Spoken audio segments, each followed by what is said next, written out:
Welcome to Scary Stories NYC. I hope you're ready for a rumble because we've got 2 hours of the biggest, baddest, fightingest Dogman stories of 2022 so far. All of these were contributed by you viewers, rewritten into our format by me, and are all allegedly true. None of you this time had the castañas to use your real names, but that's alright. We still love you anyway. More than anything and above all else, we will always be a stories channel, and we'd be nothing without you sharing yours with us. This extra long episode has a special emphasis on Dogman interacting with or battling other animals or cryptids.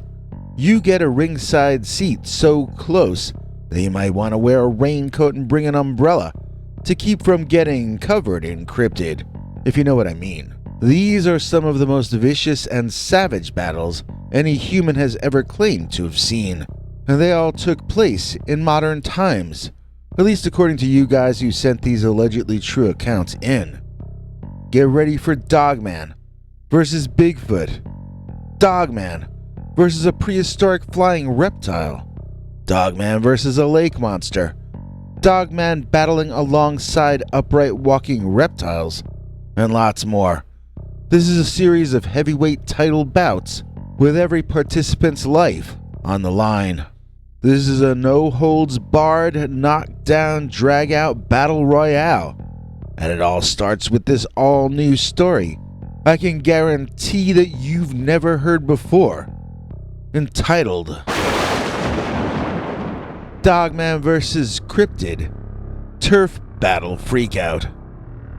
Dear Scary Stories NYC, I once witnessed what appeared to be a turf battle demonstration between 2 very large, hairy predator males, neither of which were from any species that is officially recognized by modern science. At least one of them was a dogman, and the other equally large beast was either another kind of upright walking canid, or else another kind of Bigfoot. I'm going to tell you what I saw, tell you what I think about it, then let you decide for yourself what really happened, and what the meaning and implications of this are. First I'll tell you, then you can feel free to tell me in the comments if you'd like. Now the first thing I'm going to have to explain to you is that this happened to me in Cloverton, Minnesota. When I say that to people who aren't from around here, they often tell me that Dogman isn't in Minnesota, or they think all of Minnesota is like Minneapolis and all citified. Well, Cloverton is surrounded by state forests and national forests, including a Canadian one, so it's not Minneapolis. And as for its location being so far into the Dogman, I doubt that very much. Cloverton is just a mile or so from the state border with Wisconsin. I've heard they tell a few Dogman stories over there, a mile away from here, so why should it be so unlikely that we might have a few hairy, scary stories to talk about ourselves? Okay, so my story begins in the 1980s, which at the time we thought sucked. Now I would give everything I had for a time machine to escape back to those days. I was with my friend Joe and his steady girl Roxanne, not their real names, who had set me up with their friend we can call Rhoda, for various reasons. Rhoda and I hit it off. In fact, we even lived together for a while a year or 2 later. And now we're internet friends, or contacts at least, saying happy birthday and sharing family news. At any rate, that first night, we really liked each other, and we were spending too much time staring into each other's eyes to notice the monsters blocking the roadway until my friend Joe slammed on the brakes and his girlfriend Roxanne screamed. Before I could even ask what was going on, I looked out the front windshield and I could see what was going on. There, in front of us, fully illuminated by the car's headlights, were 2 really big animals, each covered in different kinds of dark fur, wrestling upright on their hind legs. They were taller than humans, so what does that mean? 7 or 8 feet maybe? I'm not good at judging that. Sometimes people ask me what they weighed, and I look at them like they're crazy. You expected me to weigh them? How exactly would I have accomplished that? Should I have calculated their body fat percentage too? Should I have licked them to see what they tasted like? Those people, I wonder if they were even listening to what I was saying to them. I was in the back seat of a car in the 1980s on a blind date, and there were two really tall, hairy, upright bipedal monsters attacking each other out on the road. And I don't know how much they weighed, and I don't know what their hat size was either. What I can tell you is that one of them had these incredibly long fangs that reminded me more of monkey fangs than dog fangs. The second one, the brownish one, looked like a Dogman, though. It was an upright walking canine with a long snout and triangular-shaped wolf ears on top of its head. Although it was pushing back against its opponent, its efforts mainly appeared to be defensive, to try to hold off the attack of the crazy other one. And as for that crazy other one, this was a beast colored like a chimp or a gorilla. It was bluish or silvery gray to black in shading, although I would compare its fur length and character more to that of a black bear than that of an ape or a monkey. The jaws of the Dogman snapped when they attacked, but the jaws of the other beast were shaped more like those of a mandrill or baboon, and his absolutely huge canine teeth opened wide into something that reminded me more of a bear trap than anything else. And I could see why the Dogman was exerting such effort to hold him back. The other creature was not even going for the jugular as most predators might. He appeared to be trying to bite the Dogman's face right off. We were looking at what had to be the Wisconsin werewolf, which has a reputation of being the most terrifying creature that has ever walked the American landscape. And yet here was this, whatever this was, that behaved in a way too brutally savage and unforgivably vicious for even the Dogman itself. It's like being confronted by Satan and then having someone come up and kneecap him. This gray manimal fought way dirtier than the Dogman, and it was all that upright canine could do to hold him off. The way I remember it is that the brown Dogman eventually relented and allowed the other creature to push forward, judoing the gray one's momentum to send him careening into a tree. Even as the beastman was still heading toward his destiny with that pine, the Dogman had reversed momentum and began running up on its hind legs directly toward where we were idling in the middle of the road. I'd like to say that only the girls squealed in terror, but I'm pretty sure that would be a lie. I thought that Dogman was going to slam into us. I thought he hadn't noticed us there, but of course that was absurd. Our headlights had been glaring at him for some time. The Dogman ran to where we were, leaped up on the hood, banged it down one more time on the roof, so hard that it felt like he was running on my head, and then landed behind us, running into the woods someplace that I couldn't see. But what we could all see, and pretty clearly, was that other creature, dazed but still in one piece, using the tree trunk he was tossed headlong into to help him stand up and regain his balance. That was when I got the best view of that creature, so I'll describe everything I can see in my mind's eye as I think back on it. Maybe you can tell me what that thing was. Okay, I already said it was colored that kinda sorta silver to black color scheme that you see with chimps or gorillas. It had a face more like a baboon or a mandrill, but not so brightly colored as a mandrill.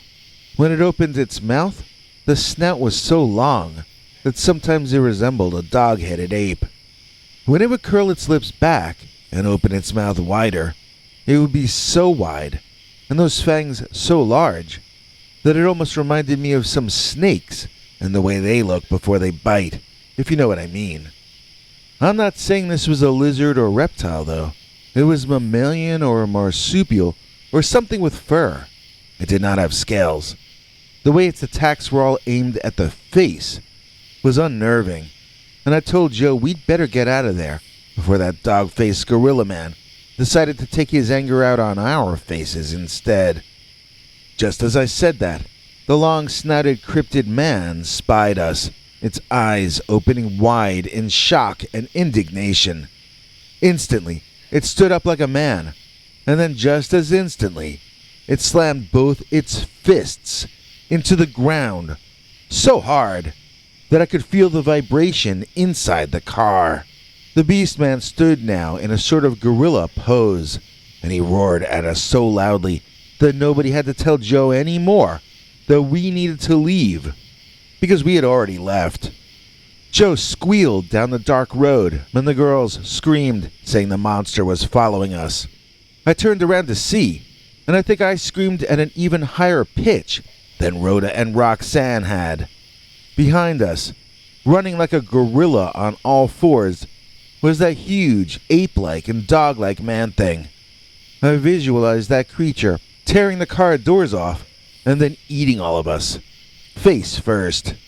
It was not a pretty sight, and so I'm glad Joe managed to not crash out there on that night.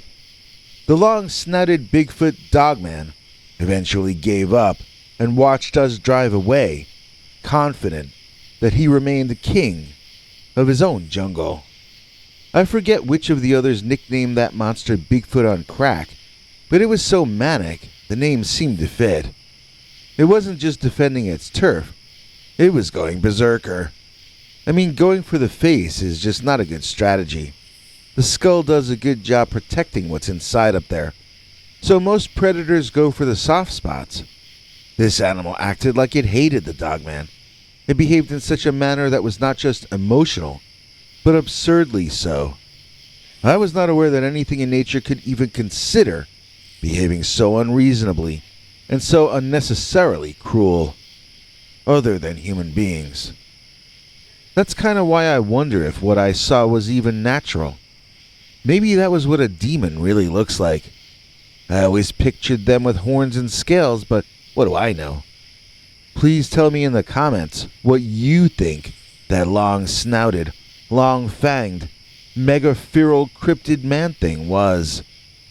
They say that the Dogman is the most frightening cryptid you could ever encounter. But then, why did the Dogman run away from this creature? And how lucky were we to get away and be able to tell you the story of the Dogman vs. Cryptid Turf Battle Freakout. Savage Dogman Sasquatch Feud. Dear Scary Stories NYC. When I was young, I grew up accepting as fact that not only were both Bigfoot and Dogman real, but they both had clans which were warring on the land behind my family's property. The stories go back to long before I was born. I'll give you my version of the family's history with these two giant battling cryptids, although I'll probably forget a lot of parts. There are so many different anecdotes about both creatures. Sometimes someone in the family would just see one creature or the other from a distance, but other times quite involved dramas took place, which the family unwillingly got swept up into. Our family home was in Brockway, Pennsylvania, but not in the town proper. We had a house in the woods to the north and west of there. It was impossible to get anything delivered directly to us, so we were always having to go into town to collect our mail at the post office. None of my friends had to live like that, and they would all remind me of this fact whenever they could. It was hard to get any kids who weren't weird to want to come visit me at home, so I usually only had one or two really good friends at any one time. When I was 16 and 17, though, I had a friend we'll call Brian, who loved to stay over because he was so into cryptids. Back then we just called them monsters. I had always thought of the monsters behind our property in the way you might regard a family of bears living on your land. I was afraid of them, and I wanted to avoid them. Brian had an entirely different perspective. He didn't grow up in the woods. He grew up watching In Search Of on TV. And he grew up being told by his parents that Bigfoot and werewolves are not really out there in the darkness. To me, he was a weirdo. But I didn't really have any other friends, so I guess that made me a weirdo too. It wasn't my place to judge the other weirdos, since I was the one living in the woods with Dogman. So Brian caused me to become interested in this subject that I had grown up being bored and annoyed by. How can a kid be bored by monster stories? If they all start off with, "You'd better be a good boy and always obey your elders because monsters," then your mind, ears, and imagination are turned off before the story even begins. To me, monster stories were not cool, scary anecdotes narrated by Mr. Spock on TV. To me, monster stories were nagging, hectoring lectures imposed upon me by older relatives while I was trying to watch TV. Brian got himself invited to my family's events whenever a relative he hadn't met yet was visiting. He had one of those old-school handheld cassette tape recorders with a weird little tiny microphone that he would hold in front of my relatives' mouths as they talked, and he would interview them about their monster experiences. He'd wait till later in the evening when they got, loosened up and relaxed before asking them to tell their stories.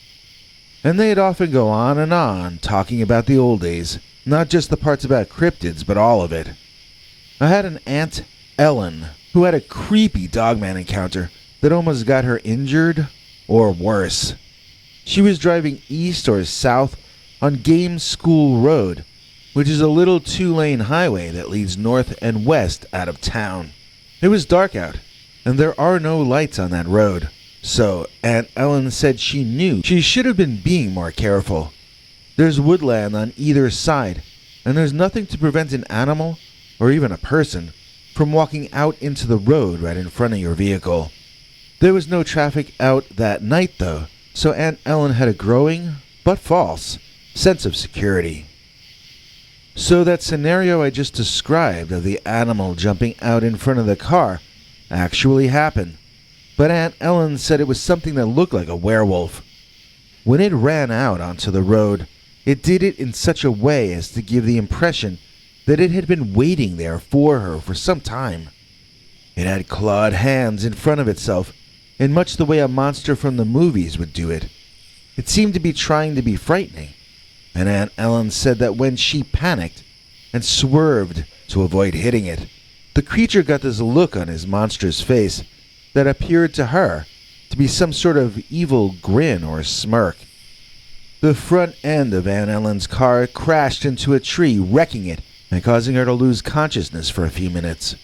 When she woke up, she couldn't see the Dogman anywhere, but she didn't presume that meant he was gone.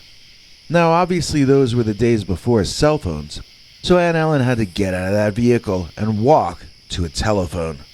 Doing the math in her head and not remembering any nearby gas stations or public phone booths, she figured she may as well walk home and use the phone there. Aunt Ellen said she was preoccupied with making sure she wasn't seriously injured as she took her first few tentative steps onto the road, testing her feet, her ankles, her legs, and finding them in basically good working order. As she began her long trek in the very dark night through the even darker woods, Aunt Ellen said she could hear twigs snapping and something moving somewhere in the darkness, just out of her range of vision. When she stopped moving, the sounds stopped as well, and when she started moving again, the creepy sounds resumed. The entire walk home, she felt like someone or something was about to pounce on her. At one point, she told Brian that she called out to whoever was in the woods, asking him or her or it to just finish her off already. And if he, she, or it was just trying to scare her, then he should go do something to himself that I won't repeat here. She said the sounds stopped, and she went home, called AAA from her landline, then laid down on a couch downstairs in her house by a window looking out onto the dark backyard. Aunt Ellen said she closed her eyes for a few minutes to rest them, and then she heard a tapping at the window pane. Sitting up surprised, she told me that she saw glowing animal eyeshine outside in the darkness, staring back in at her. My friend Brian was able to get different kinds of cryptid encounter anecdotes out of my family, different from the cautionary kind they told to me to cause me to find monsters annoying. In the stories that Brian collected, a picture was painted of two kinds of cryptids whose behavior seemed to have a certain consistency to it. The Dogman seemed more interested in scaring people and causing panic or disaster than behaving like a conventional canine or even a conventional predator. The Bigfoot, on the other hand, seemed to divide his time between peeking out from behind trees at people or engaging in turf battles with the Dogman. My grandfather on my mother's side, Grandpa Joe, told Brian a story about seeing one Bigfoot barge in on a pack of Dogmen that he had been tracking and spying on. Grandpa Joe was a hunter, and he had a number of wild stories about fighting with bears and cougars, but his most amazing story of all was the Bigfoot Dogman turf battle of 1957. So there had been a family that started to build a house in the woods behind where Grandpa lived. For some reason, the house was abandoned, half-finished, and the family disappeared out of that area. Grandpa had gotten into the habit of going back there in the woods and salvaging parts of the place to use for repairs on his own house. One late afternoon as he approached the property, he noticed other figures moving about in the distance. Hiding himself and watching, Grandpa Joe was stunned to see a pack of large dogs, all milling about on their hind legs, walking like human beings. Grandpa had never seen these creatures before, but he had heard his neighbors talk about the Pennsylvania werewolf. He just thought they were crazy old drunkards, but maybe they took to drink to cope with the trauma of encountering the kinds of creatures that Grandpa Joe was eyeballing from his hiding spot. He was trying to understand what they were doing because, to be honest, from a distance, it looked like they were rummaging around for things to scavenge for home repairs. Same thing that he was doing. Without the slightest bit of warning, a huge Sasquatch, much larger than any of the Dogmen, leaped into the scene screaming like he was Tarzan or something. In one hand, he held a plank of wood he had picked up from the debris. Was he repairing his home as well? No, he was swinging for the fences, wildly trying to bash the Dogmen on their dog heads. The canines were not as tall and did not appear as strong either, but they had speed and agility on their side, and they were able to dance around the Bigfoot, snapping at him from multiple sides, while he kept narrowly missing, crushing their skulls. The Dogmen learned quickly to make their attack and retreat fast. That Bigfoot had canine teeth, just as large as any possessed by the canine animals. In other words, his fangs were no less impressive or terrifying than the dog's fangs. Brian pressed Grandpa Joe to put a number to the height of the various creatures, and he thought about it. Well, he said, there was about 2 feet difference when they were close together. So if the Dogman was 5.5 feet tall, then the Squatch was 7.5. I'd guess that the Dogmen were more my height, though, and I'm a half inch under 6 feet. That would make the Bigfoot maybe 8 feet, maybe taller than that. Grandpa said he knew it sounded crazy, but that was why he avoided talking about the height until he was directly questioned. So that Bigfoot was outnumbered, but he swung his plank of wood around vigorously, battling, as if the fate of the world depended on him winning. The dogs would snap at him, and he would snap right back at them. It seemed inevitable that the Dogman would overtake that Bigfoot, when suddenly Grandpa insisted that the entire forest exploded in angry, howling sounds, and from 5 or 6 different directions at once. Huge Bigfoot, even larger than the one already in the battle, raced forward. One of them ran past Grandpa Joe, maybe only 12 or 15 feet away. The battle had escalated to pure savage fury. My grandfather said he looked at what was happening and felt certain that there were going to be lives lost in this incident he was witnessing. In order to keep his own name off that list, my Grandpa Joe said he turned around and ran home, tail between his legs. That was the last time he scavenged anything from that half-finished house. For the first time, he had a guess as to why that family abandoned the prospect of living back there.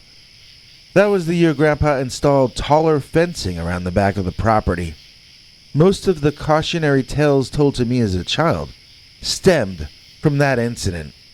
There were monsters in those woods. These were violent and angry monsters.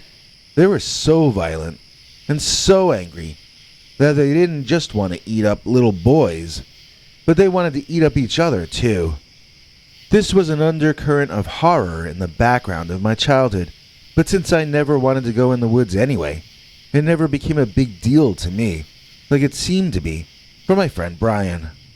Speaking of Brian, he was constantly trying to get me to take him for a walk in those woods, as if I were a tour guide or something. I had no idea what went on inside those trees. I stayed in the house, or at most the backyard. There was nothing Brian could do or say to get me to take one step inside that forest. Until, one day, Brian brought over two really attractive young women our age, who were both big fans of the Bigfoot. They gave me the whole treatment, which at that age I was unused to.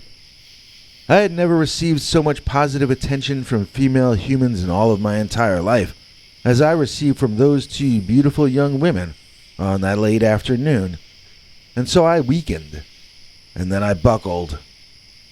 When Brian wanted me to walk in the woods, I knew nothing about them. Once these two girls asked, well, then I was an expert on that forest. I knew it like the back of my hand, sure. Into the woods we went, and we were almost immediately lost. It was just as quick as that. It felt like we'd been walking for 90 seconds before each of the four of us were completely turned around. The girls were getting very antsy, and Brian was making things worse by mocking their fear. I thought you ladies wanted to see monsters, he taunted them. You're scared of shadows. What'll you do if real monsters show up? And not right then, not on cue, but really just a minute or two later, this freaking dog-headed monkey man pounced out at the girls, making them scream and run into my arms and Brian's. The thing is, that Dogman, he wasn't acting like he wanted to capture the girls. He wasn't behaving like he wanted to eat them. He was acting more like a fake monster in a scary dark ride at an amusement park. It was like he was jumping out and saying boo, more than behaving like a normal predator. When I saw him make the girls scream, that was my impression of what had just happened. He was trying to scare, not to maim or kill. Why would he be trying to do that? Well, no matter why, the creature, who was the size of a normal man, around 6 feet or so, growled and walked around us. I didn't realize at first, but he seemed to be herding us into one spot. What would happen when he was finished with that? I was not looking forward to finding out. I looked around for something I could use as a weapon, like Captain Kirk fighting the Gorn. I was pretty frightened, but I was also the one who grew up with stories of those creatures as part of my everyday life. I had never seen a dogman before, but I was still the most used to what they were supposed to be like. I knew it wanted us scared, and something about that gave me a sense of bravery. Nevertheless, I am not Captain Kirk, and I came up with no miracle solutions to our problem. The Dogman herded us up against this impenetrable patch of trees, and as it walked over to us on its hind legs, its sharp claws and teeth looking every bit like those of a meat-eating creature, I began to question my theory that the Dogman lives off of our fear. Maybe he just enjoys our fear before he feasts on our flesh and on our blood. There were 4 of us and 1 of him, and he was only our size. I tried to think of a way to fight him, but somehow it just seemed impossible. I began to wonder how bad this next part was gonna be when 2 trees were parted forcefully, and out charged what I at first took to be an immense bull gorilla. This creature was way too tall to be a gorilla, though. It was taller than a bear. It also didn't have that pot belly that gorillas tend to have, and it stood up straighter and taller. It had fangs like a gorilla, though, and it showed them off as it roared so loudly that it hurt my ears. The Dogman now had something more important to attend to, so we were ignored, and we took off running away. The Bigfoot was picking up rocks and sometimes just clumps of dirt and hurling them at the face of that Dogman. The last thing I saw was the ape man tackling the canine, and the two of them knocking a grown tree completely down as they fell hard into it. The four of us ran away, not really knowing where we were heading, until one of the girls spotted my family's house through the woods. The Bigfoot had sent us running in the correct direction, so we got lucky on that late afternoon. Well, now I can say I've been inside the forest behind the house, I told myself. Scratch that off the bucket list. It's something I never need to do again, and a place I never need to visit ever. So my family sold the house while I was in college, but the activity had seemed to stop before then anyhow. We got the impression that both species had developed different places to habituate during the summer. I was in Pennsylvania just a couple months ago, meeting up with an old friend from junior high school, and she told me she knew the current owner of my family's former house. She took me by to introduce me, and wow, all the memories just flooded back, you know. Looking at those woods behind that property still gave me a chill. The current owner, at one point, got a weird look on his face, and he asked me confidentially if he could ask a personal question. When that question turned out to be that he wanted to know if I believed in Bigfoot, I knew the habituation had not truly ended. The activity must have just quieted down for a while, but never fully gone away. In answer, I asked that man if he believed in Dogman, and judging by the reaction on his face, nothing in that area had actually changed at all. It continues to be the ongoing era of the savage Dogman Sasquatch feud. I saw a Dogman freak out a mother bear. Dear Scary Stories NYC, I've got a Michigan Dogman story for you. I bet you never heard one of those before. That was a joke, by the way. My story happened when I was still a young man who took big chances. Now I'm old and I play it as safely as I can manage. That's why I no longer end up in situations where I'm getting chased into the woods by a Michigan Dogman. So I was driving down Route 23 way up by the northern coast of the state, across from Boris Blanc Island. It's actually further north than Toronto over there. And it's a good place to get yourself eaten up for brunch by a black bear. When my crappy old car that I didn't take good enough care of sputtered to a stop on the grass between the road and the forest, the first thing I thought of was that I was deep in bear country. This was 2002, I think, and most people had cell phones, but I was a live-in-the-moment kind of a dude in those days, and I was lucky to even have a landline in my apartment at home. So I either could start walking to wherever a gas station might be, or I could hope someone drove by that would let me borrow their cell phone or maybe drive me to a gas station. I had seen very little traffic since leaving Sheboygan, and I knew I might be in for a long wait before anyone drove by, and an even longer wait for someone who might take pity on my poor soul. So I leaned against my car, I stood there, I walked around, then I would jump up and down and wave each time a car came from either direction. That didn't happen all that often, and the night started to come on.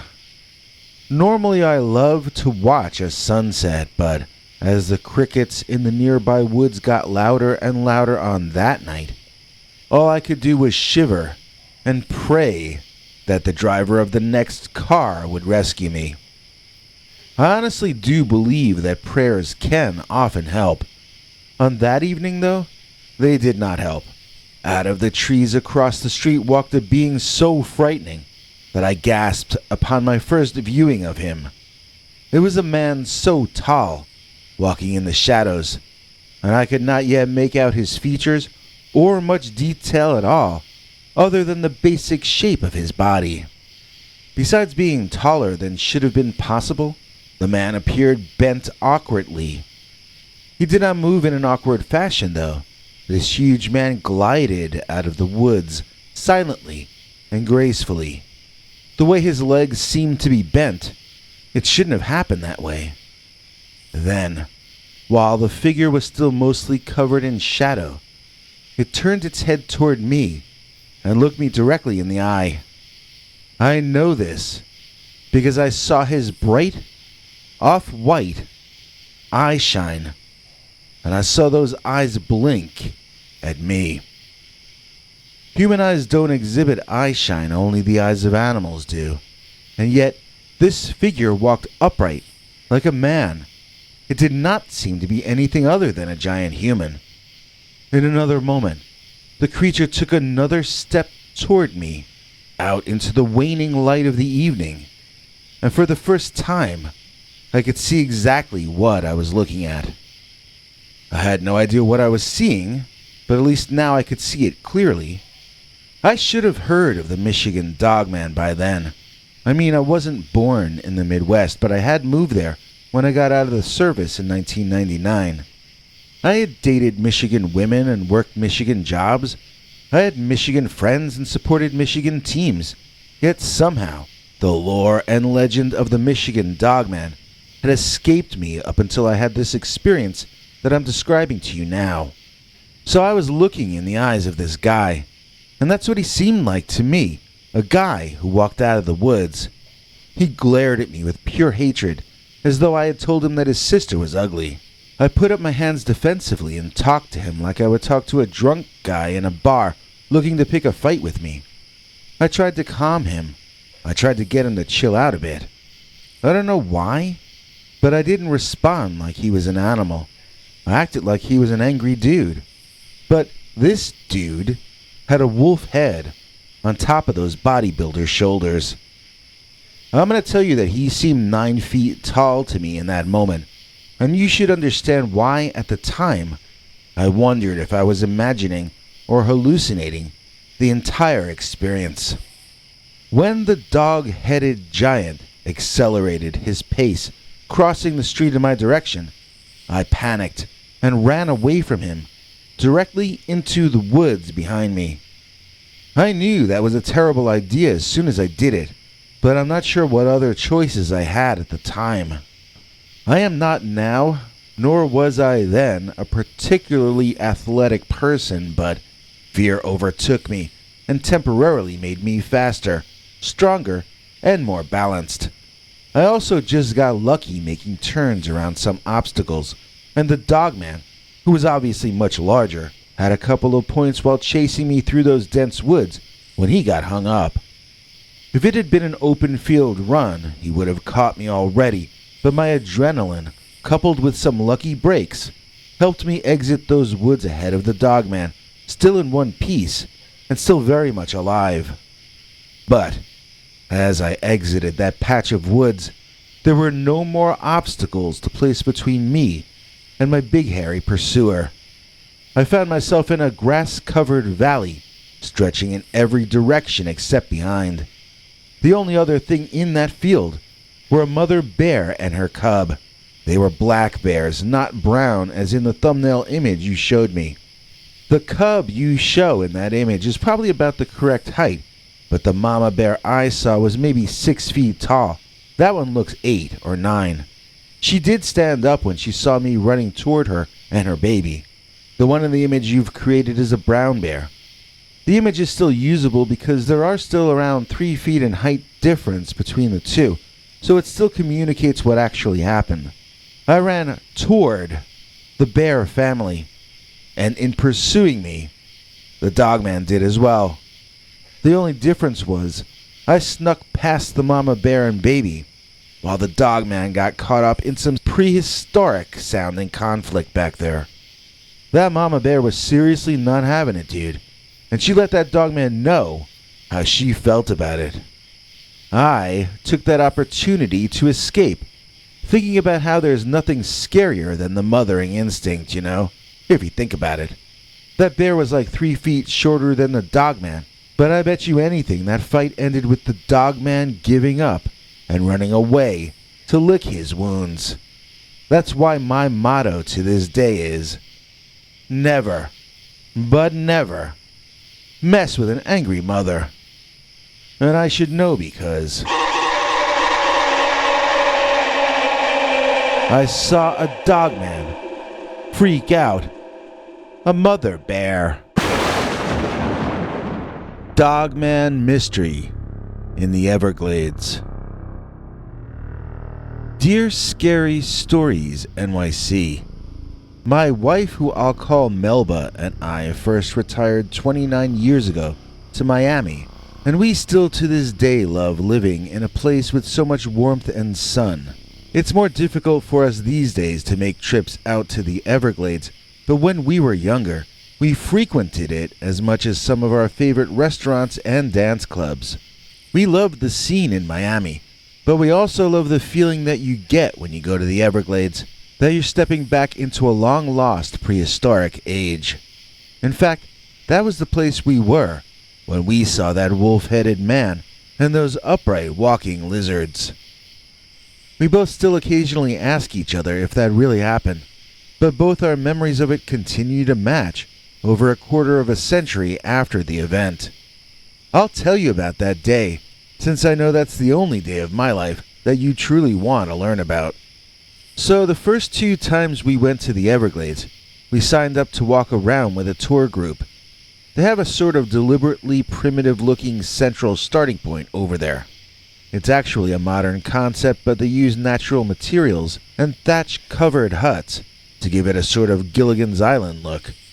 From that central point, you walk out onto these never-ending wooden piers or boardwalks that meander through the swamps and wetlands. From there, you can witness various natural phenomena at random times. In the beginning, we both brought cameras like tourists and snapped away.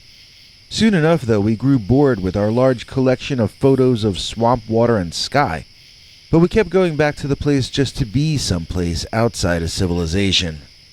We soon started avoiding the tour groups and finding places and times to wander the boardwalks when we could avoid almost all other human beings and really feel at one with the planet itself. Melba and I had been cutthroat business people, and that was how we were able to afford to retire relatively young. But now that we knew we'd always have a roof over our heads and food to eat, we had begun to wonder what the real point of life was. And for a while, nature itself sure seemed like it might be that answer we were seeking. And then one day, things went weird. We were out on one of the wooden boardwalks that go through the Everglades, and it had gotten to be later in the day. The sky was changing colors, and I knew it was time to head back. I asked Melba if she minded me watching the sunset for a while. She and I had never had any reason to feel afraid out there, so we didn't fear the oncoming night as much as perhaps we should have. Melba told me to enjoy the sunset for a while. She'd take a 10-minute walk down further into the swamp, then turn back. That would give me 20 minutes of time to commune with the ever-changing colors in the sky. I fell into a contented happiness, thinking that I was finally understanding the true meaning of how the world works. So imagine my surprise when Melba came running back 10 minutes early, hissing urgently at me that she had just seen dinosaurs further down the boardwalk. She said they were bipedal, upright walking dinosaurs, and they were about as tall as she was. That part of the boardwalk passed over a bit of somewhat solid land, and Melba claimed there were 2 man-sized Tyrannosaur Godzilla monsters over there, under the walkway. I asked her if she had taken any pictures with her phone, and she admitted she had forgotten to. The cameras they had on phones in those days were not all that anyway. It was hard to see anything if you shot in low light, and we were losing more light by the second. I asked Melba to show me where she saw these creatures, and if we could get close enough, maybe we could take flash photos of them. Looking back, that was not a smart idea. I don't think I really processed that these were wild animals the size of my wife. They were not likely to stand there and say cheese for our picture taking. Again, Melba and I had been on a 2-decade good luck streak, and we had forgotten that bad results might still happen as a result of some of our actions. We never considered that we might be walking into danger, but we were soon to be taught the kind of lesson that most people learn at a much younger age. So we charged loudly down the boardwalk until I saw them, and I gasped. Almost immediately I went quiet and signaled to Melba to do the same. Even at a distance, these were impressive and imposing creatures. We crouched down and silently edged forward to a better viewing spot. The snouts were so long, much longer than I had ever seen on any reconstructed dinosaur skeleton. They stood like the velociraptors from those Spielberg movies, but their snouts were so long, and their eyes so alien and evil. I could sometimes see 2 of them, and sometimes 3, as they ran under the boardwalk and then back out again. I really thought I was witnessing dinosaurs cavorting in the modern day. Then, one of them belly flopped forward into the water and swam away, sort of like a crocodile. In fact, exactly like a crocodile. Those were not dinosaurs. Those were crocodiles who were walking on their hind legs. I wouldn't have thought their back legs would have been able to support their weight alone like that, but that seemed to be happening, and it seemed to be happening in front of our eyes. So then something approached from the distance, making occasional splashing sounds as it charged over land, mud, water, and whatever was between where it was and where those upright walking reptiles were.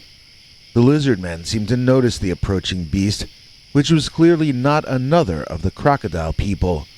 This creature seemed to be warm-blooded and hairy.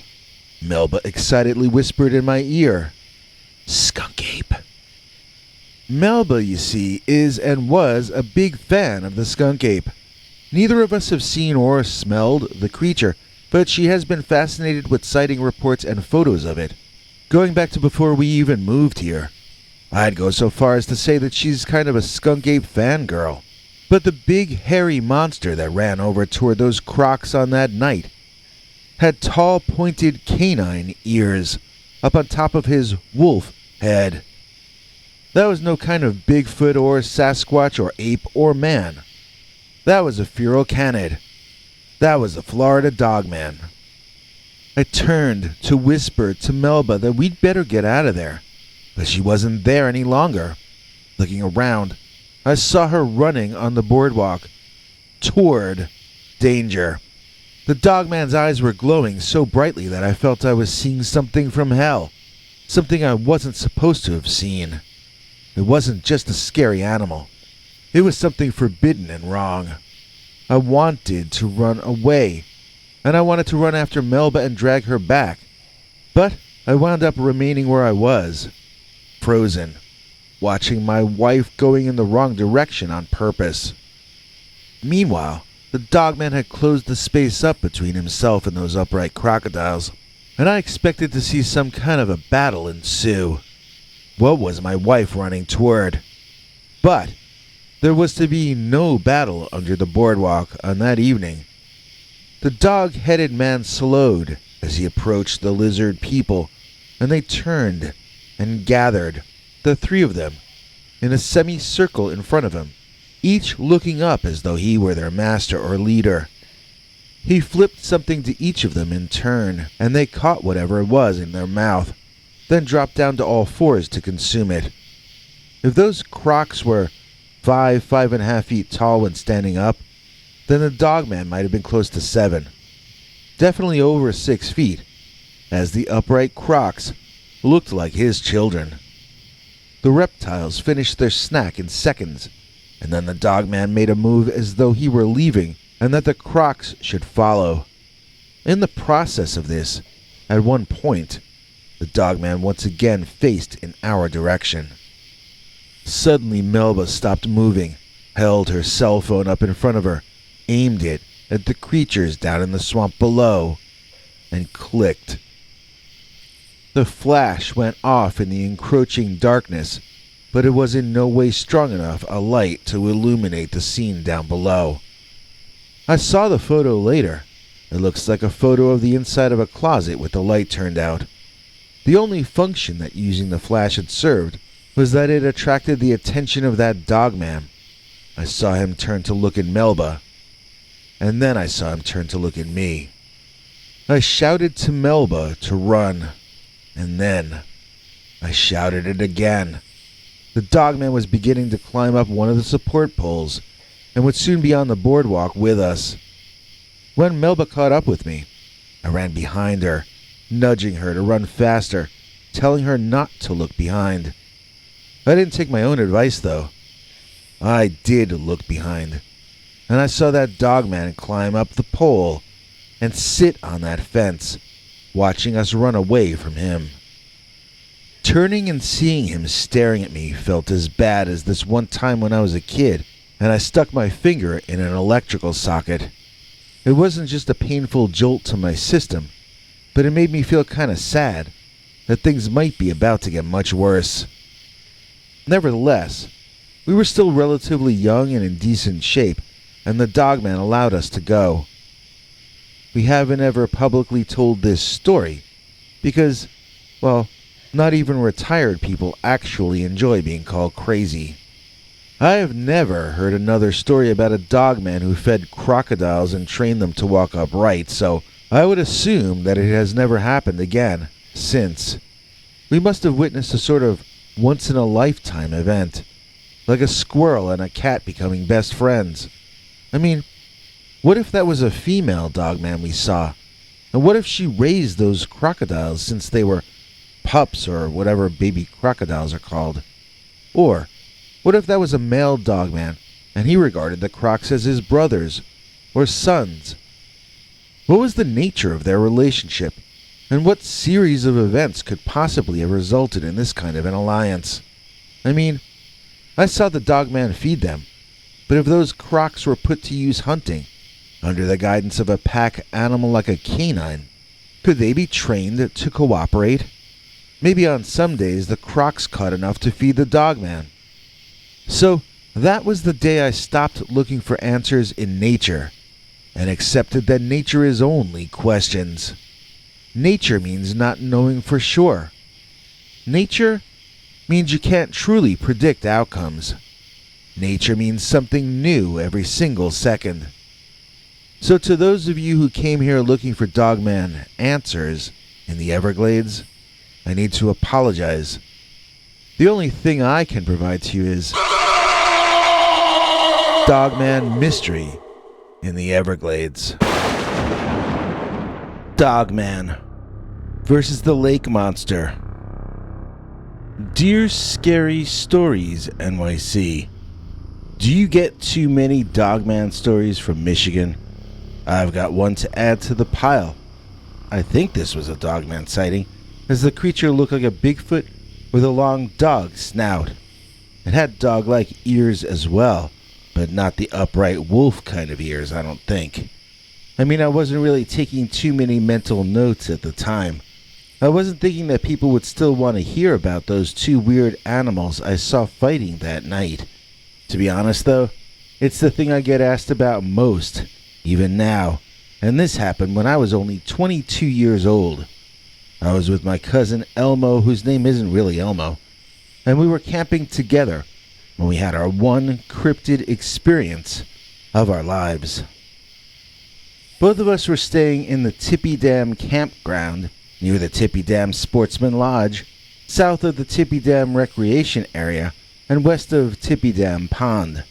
As my corny old uncle used to say, "Damn, there sure are a lot of things named after Tippy." That's 20th century Michigan humor for you there. But of course those places were all named after Tippy Dam, and it was in the shadow of that monument of engineering that we saw the Dogman battling for his life. So we had something for dinner, and the sun was still up, and we decided to take an evening constitutional. What I mean is we got up and walked around for a while. When we found a wooden staircase that seemed to lead down to the lake, we took it and descended down and down and down this steep hillside. When we reached bottom, we settled into a private little patch of beach and just relaxed. It would have taken a bulldozer to move us, because that little beach there was so peaceful and so nice and so relaxing. What we didn't know at the time was that a bulldozer was about to arrive in the form of the North American upright walking canid, or Dogman. Elmo noticed it long before I did. There was some kind of a fight or something on the opposite coast. I would hear water splashing, and I would see dust being kicked up in the air. Elmo was standing on the beach, squinting across the water at what was happening and giving me a play-by-play. I thought he was joking around because he was describing a werewolf battling a giant shrimp. I was giggling and I laid back on the sand to take myself a nap. The next thing I knew, Elmo was kicking me awake, asking me why I didn't want to see the fight. I figured this was another gag, but I like a joke as much as anyone else. So I got up, wiped the sleep out of my eyes and the sand out of my clothes, and I staggered out to the beach while yawning. Then I looked across the water, and what I saw made me almost choke on my own yawn. There was what I guess I should call a giant man. I mean, at least 9 feet tall or taller. And there was a big water creature, and they were going at it like a battle to the death. The sea creature wasn't your usual Loch Ness kind of a monster, and I understood why Elmo called it a giant shrimp. Maybe it was a squid, as it had long tentacles that it seemed to use to fight, to defend, and to move itself around. Come to think of it, the mare monster was colored a sort of sickly pink color. It may really have been a shrimp for all I know. It had a body that was sort of shaped like a witch's hat, and it had a large green eye that moved all around like it was trying to look at everything all at once. So the giant man was not wearing any clothing. He seemed to be a very primitive form of caveman from so far in the past that his head looked more like a dog than a man. There was also a resemblance to an ape, but the snout was just too long for it to have been a Sasquatch. Although I did not notice the canine rear legs that everyone says Dogman has. Maybe I just wasn't looking for them. My memory tells me the legs were more like the way Bigfoot legs are usually depicted, but that might have been me filling in the blanks in my own memory. At the time, I was really very unfamiliar with Dogman lore, although I had heard of the Michigan Dogman a few times. It wasn't really anything I had thought was more than a legend, though. I suppose that's why I think of it more like a Bigfoot-type Dogman than anything else. I'm not really 100% sure it was either an ape or a canine. It might have been some third kind of creature, for all I know. It sure looked to me that the Dogman was the aggressor and the predator in this conflict. It seemed as though he had pulled the giant squid, which together with its arms was far larger than the Dogman, out of the water and up onto the beach on the opposite shore. First of all, for a sea creature that large to be in this tiny lake, I thought there must be an outlet underwater that leads to the Great Lakes. This lake wasn't large enough to support even a small population of creatures that size. So, the momentum of the battle shifted quickly as the squid monster was able to maneuver itself closer to the water's edge. The Dogman appeared to be tearing into that squid until suddenly 2 long tentacle arms wrapped tightly around the Dogman, and both squid and his captured prey slid backward into the water and then down to the bottom of the lake. We watched for some time as air bubbles violently and frantically rose to the surface, moving ever closer from the opposite shore into the center of the lake. And then slowly, the air bubbles stopped. Nobody under there was breathing any longer. Elmo was saying we should go back to camp and get his camera in case either of those monsters surfaced again. I was trying to consider his suggestion, but I was also trying to understand how that creature could be in this lake. This was not a large body of water, and I couldn't think of any means of getting there by water that would have been large enough for that beast. So, yeah, I saw a Dogman. So during my Dogman sighting, I spent time wondering about a fish. Elmo and I were both pretty stunned. He wanted to go, and I wanted to stay. I stood at the edge of the water, looking for any disturbance which might signal the survival of either of the beasts. And then suddenly the water erupted into an exploding column of foam. Both oversized creatures slammed to the sand on the beach. Both were still alive, and both were still trying to end the life of the other. Elmo and I ran for the wooden stairs and ran up a couple of flights until we felt safer. From that perspective, we could see the creatures fighting to the death. The squid had so many arms, which were so long, that the Dogman had his work cut out for him. And so cutting is what he did. Slicing and dicing and shearing, mostly in defensive ways, as the water beast flailed at the hairy man-thing. At one point, I saw one of the longer arms of the creature wrap around the Dogman's midsection and squeeze him. I could tell by his reaction that it was quite painful, and the Dogman fought back, using his claws to tear at the fish flesh of his captor.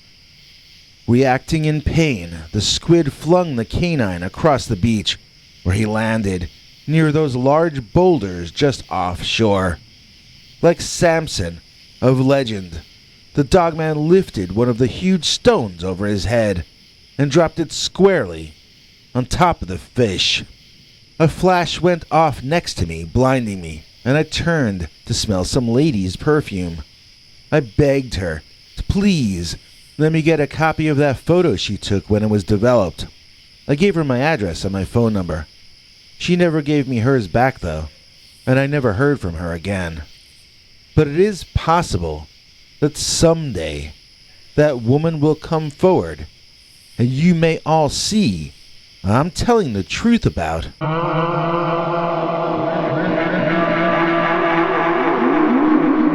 Dogman versus the lake monster. Maryland Dogman in Pennsylvania.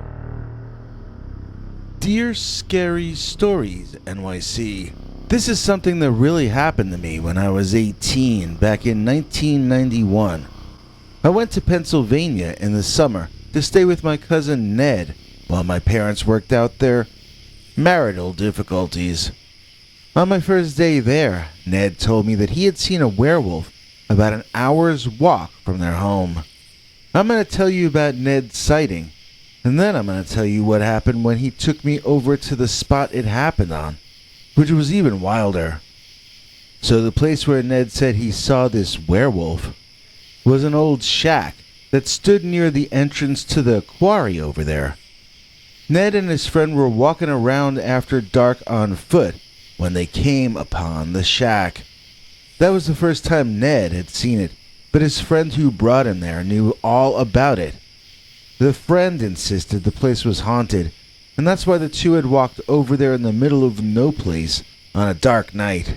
So Ned's friend dared him to go closer to the place, which looks like a really ramshackle old house. Ned took one step closer, then another step closer. Then a big dog appeared in one half-broken window and barked out a staccato series of short but very loud little barks. Ned said the dog looked to be up 8 or 9 feet in the air, so it must have climbed onto some furniture. Ned almost fell over backwards from the loud sound, while his friend fell over laughing. Ned thought that this was all a trick, that his friend had known about the dog that lived in this house or shack or whatever it was. But then he noticed the guy was looking over Ned's shoulder at something, and suddenly He didn't seem to be laughing anymore. Curious and scared, Ned turned around, expecting a second prank to be played on him. Instead, he saw the dog walk from the window to the door, while never lowering himself to the floor, apparently. What I mean to say is, he should have had to jump off the furniture to walk to the front door, so his head should have been lower when it appeared in that half-broken front door. Except, this dog's head was still 8 or 9 feet up in the air, and it rested on the shoulders of a creature that looked more to Ned like a man, or at least a caveman, than it did any sort of canine. Ned said that the dog who stood like a man took one step forward out of that broken door, and Ned took off, running and not looking behind him. Ned was a pretty fast runner, but I was not. So I don't know why I had agreed to go back to that ramshackle shack or house place with Ned. I refused to go back at night, but he dragged his feet getting to the place as much as he could, and so we ended up arriving a little before dusk. I felt scared, but I was reasoning with myself that it wasn't that late at night, and the quarry probably only let off work a little while ago. We'd walk over, look at the creepy house thing, then split. No big deal, and a creepy story I could tell people later. I was psyched up and ready to run if need be. But I didn't need to run or anything. No dogs came out to bark at me, upright walking or not, and I can't tell you how happy I was that this legend trip was over. Ned said, "Hey, look at this," and pointed out a little path that led through the forest over there. It was summertime. It was very lush and green. We didn't have as much visibility as in this video because the trees were full on that evening. Ned started walking on that path and I got really angry at him, man. It was because I was scared to be there and I wanted to go home. Screw real werewolves, we could go watch a VHS movie about werewolves and have popcorn. I decided that legend tripping was not for me, and I would never agree to go to any spooky place ever again in the future. And I've kept that promise to myself too. Ned only laughed when I would complain, and he went further and further down the path into the woods until I felt I had no choice but to follow him. I wasn't sure I knew the way back. This was 1991. We didn't have cell phones or GPS. I followed Ned, and that made him laugh even harder. Suddenly, Ned stopped walking, and I bumped into him from behind. He was acting alarmed, so I figured it was a prank, like the one that had been played on him by his friend. I mean, I assumed that was a prank anyway. I wasn't there when it happened. Ned was signaling for me to shut up when I heard the growling, and my stomach sank. I wanted to cover my eyes, but I looked, and I saw what I already knew was there. It was a dog-headed caveman, as Ned had described. Only for the sake of accuracy, I should say that he did not have human or caveman legs. He had dog legs, just very thick and massive ones. His arms did look alarmingly like those of a human, but the hands were still mostly paws, with long, sharp, and dangerous-looking claws on each. So I wouldn't call him a caveman, really. I would be more inclined to call him a werewolf or a dogman, especially now looking back on it. This dogman was even bigger than Ned had indicated. I thought he was 10 feet tall or taller, but I was very scared at the time. He was standing on his hind legs, and then he stepped over something, and I realized we had interrupted this upright canine's feast. He had stepped over his dinner, let's say, and he was walking toward us. Ned and I backed up, timidly trying to say soothing things, insisting that we didn't want his food, that we were vegans, anything we could think of.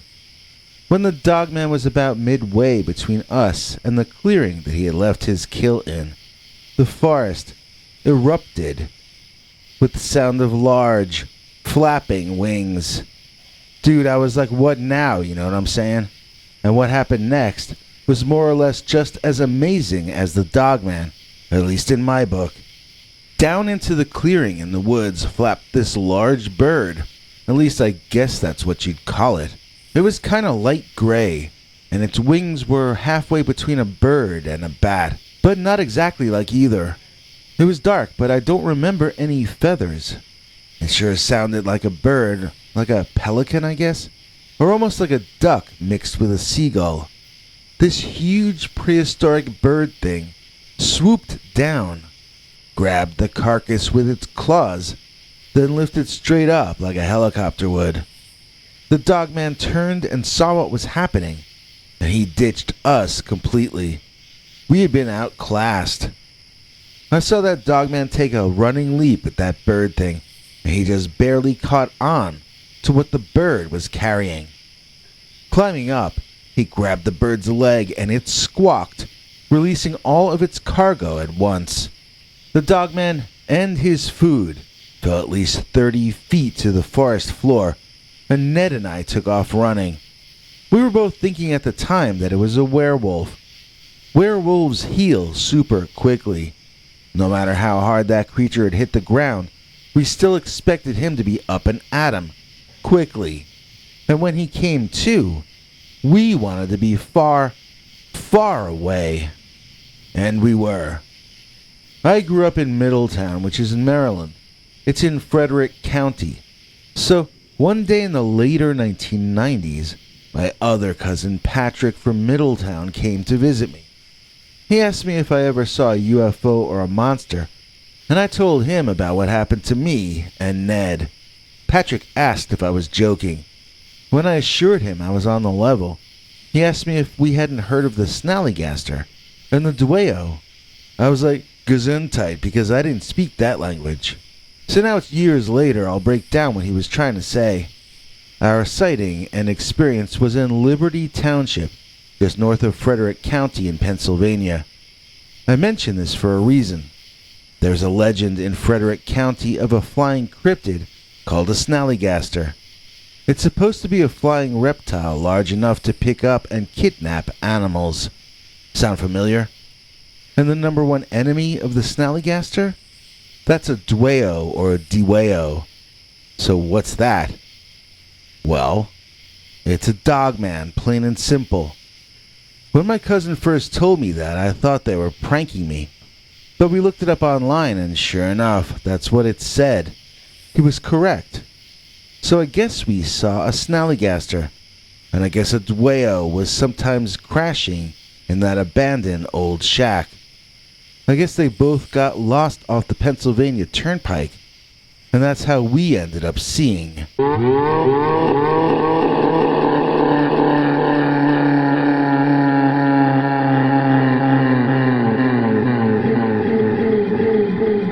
the Maryland Dogman in Pennsylvania. Welcome. I'm your old pal Bigfoot, and this is another 1 hour special. I hope you enjoyed that all-new story. We've got 3 more Dogman accounts, then, at the end, we've saved something very special for you. It's honoring a request from CS, and it features PQ River. But first, let's jump into our second of 4 Dogman stories, and we call this one. We hope you liked that all-new Dogman story, but don't go away. We've got 3 more for you, starting with this next tale that's known as Why Do Dogmen Love Cemeteries? Dear Scary Stories NYC, I work as an assistant to a caretaker at a cemetery that I clearly can't name. I also can't tell you who I am, because I'd be fired inside of 2 seconds, and they'd say everything I told you was a lie.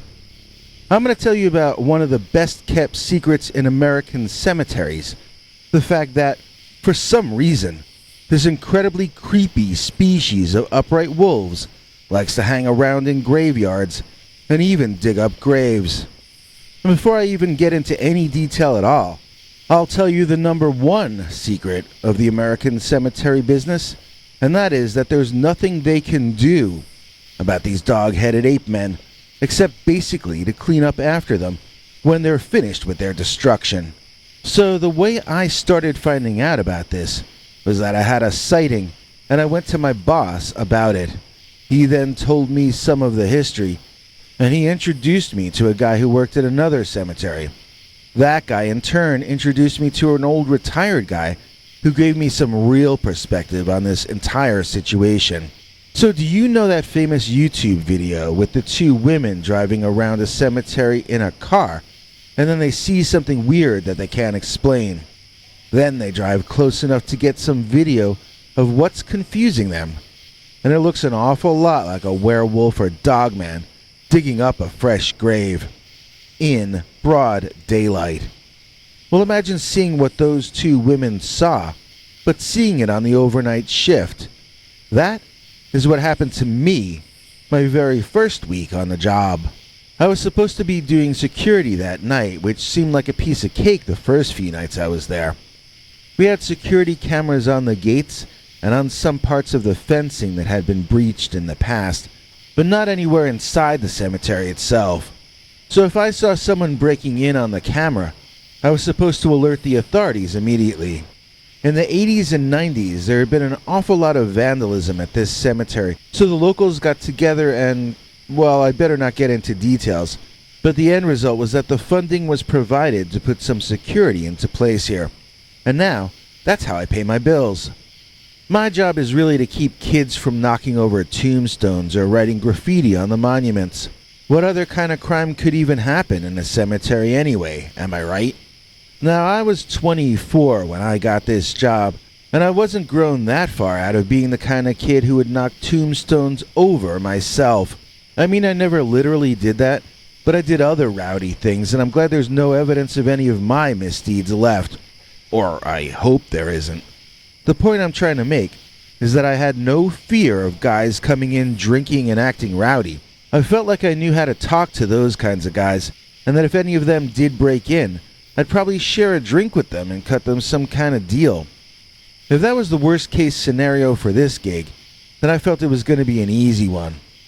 I downloaded a bunch of podcasts to my phone, and then I went to work and just listened to my shows for 8 hours in return for my rent and expenses.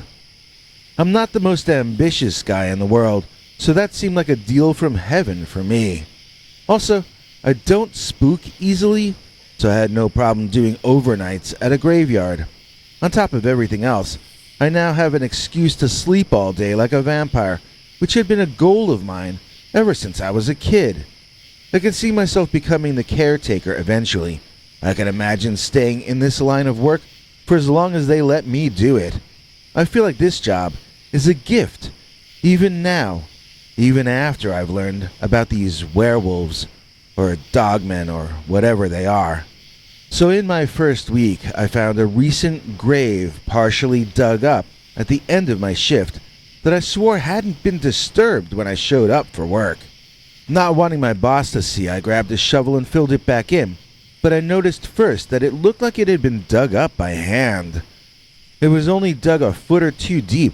That's a lot of dirt to move by hand. I wondered when it had happened and realized it had to have occurred on my shift. I didn't want to tell my boss because I didn't know if I would get in trouble or not.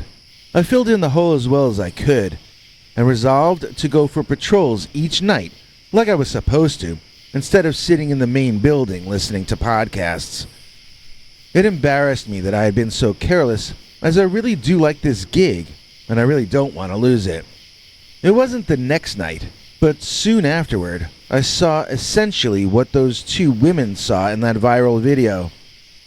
The one I saw wasn't skinny like the werewolf in the video, though. He had a huge, muscular chest. But yes, he was a wolf-headed human being. Either that, or he was a man in an elaborate and realistic cosplay outfit, which made him look like a wolf-headed, hairy man. I told you that I don't scare easily. Well, seeing this scared me. I mean, I got chills up my spine. I had heard that term so many times, like in ads for old horror movies and stuff, but I never knew what it meant until I saw that weird hairy man with the dog head furiously pulling dirt out of a new grave and frantically throwing it behind him. I did the Michael Jackson moonwalk backward and out of there, man. I just kept my eye on that wolfman individual as I walked back the way I came. When the sun came up, I went back out there and the dog-headed man was gone. Once again, he had stopped digging maybe about 2 feet deep. Once again, I filled in the hole. It wasn't the same grave as the first one, but it was the freshest grave we had at that moment. Since I had at least caught this one while it happened, I felt far less guilty than the first time, and I got up the nerve to talk to my boss about it when he came in to relieve me that morning. Well, he had himself a good laugh, and he told me he was waiting to see how long it would take me to see the critter man, as he called it. Then he spilled out all he knew, which really wasn't all that much, considering he was 11 years on the job already. The critter man, he told me, is a nuisance, but as far as he knew, the beast did not attack living humans. He seemed to be a scavenger, and my boss's theory was that the creature resorts to digging up graves when it can't find anything else to eat. He can smell the fresher corpses even through the pine boxes and the 6 feet of dirt, and he tries to dig it up for a midnight snack. I asked my boss if werewolves like eating formaldehyde and the other stuff they pump into bodies to replace the blood, and he laughed. We both agreed. The holes the wolf man digs never seem to go more than halfway down before he gives up and runs off. My boss thinks the dogman in our cemetery is old and somewhat feeble for his kind, although he could still outrun any human being, and no doubt would still be far stronger than any of us as well. My boss introduced me to a caretaker at another cemetery who told me a story of getting chased off his own job by a dogman. He said it was early in his tenure as a caretaker, almost a decade back, when he heard something or someone outside in the night. Grabbing his flashlight, he went outside looking. When he shone that flashlight directly into the eyes of what he called an upright walking wolf, both he and that animal man bellowed loudly. He was screaming in fear and surprise, while that dogman was shouting in anger. A race back to the house began, with this man getting back inside literally seconds before the dogman ran into the closed door behind him so hard that he saw the wood of the door almost buckle inward. He told me that the beast was about the size of a small man, but it had the strength of 10 or 12 of them. Whatever you do, he told me, don't ever, but never, shine your light in their eyes. That just angries up their blood. Similar to my boss, he told me to just let them do what they're gonna do, and then go clean up after them. Nobody's gonna give you any award for bravery on that job, so just don't put yourself at risk, and you'll be alright. That guy in turn introduced me to his former boss, this retired cemetery caretaker that I'm gonna call Oldie Olson, because he was quite old when I got to talk to the cool old guy. Now, most of Oldie's stories were about the same as mine and the others. He'd see them digging up graves, and he'd fill in the holes in the morning.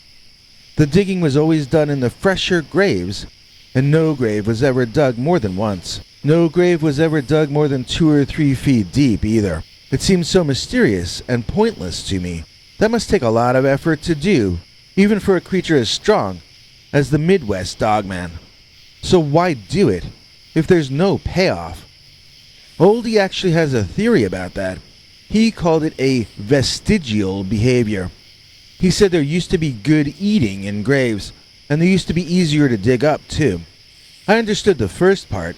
As I mentioned, we fill our cemeteries with formaldehyde people now, but in the old days, we just buried each other. So yeah, I get that part, but Oldie claimed that the burials used to be much shallower, and I never heard of that before. Maybe in family cemeteries, possibly, but in public ones like the ones we worked at? How could that even happen? When people show up for a funeral, they gather around the 6-foot deep hole in the ground.